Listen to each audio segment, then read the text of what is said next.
I think that in some cases it's definitely more mile wide and inch deep. When you look at some of what the US does over the years, obviously part of spending on your military is just to have a big military. And that's certainly been true of America, especially as of the Cold War. Just having a bigger budget so that you're completely dominant in the field. I think that's a lot of what America does. That's a lot of what China does as well. Just knowing that they are by far the biggest military spenders definitely makes it a bit useless if you're a smaller country to try to match that. For a country like Canada, I think it's very important to look at where you're spending it. I think we're pretty intelligent as things go about spending it in useful areas.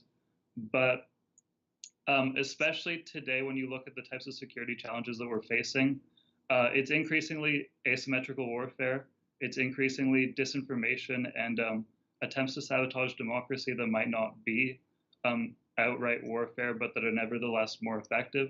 I saw a statistic recently that said Russia spent just over $200,000 in their cyber campaign against the US. So we're seeing how we're redirecting this money, and in a lot of ways, it's much less expensive for these new types of warfare, this new cyber warfare. So the money is being sent for disinformation. It's being sent to meddle in other countries' elections, and you can do it with a lot less money than it takes to launch a missile or to do a surveillance flight. One thing that really fascinates me about all of this is diplomacy. I think when we look at the defense spending, it's wrongly defined. When we think of defense spending, we think of the money that you're going to spend on buying aircraft, on buying ships, on buying guns.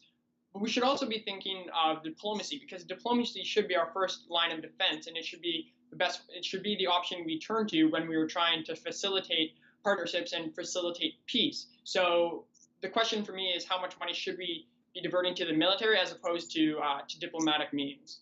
It's interesting to note that in the last 3 decades, there's been growth in military spending in the Asian and Oceania countries.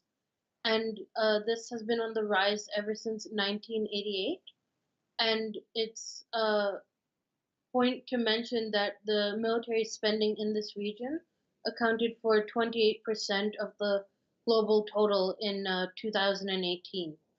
The Asian Oceania countries see a threat with China and the US. And I think a lot of countries are seeing US and China as a threat, so they're trying to bolster their military spending to make sure that they are well protected.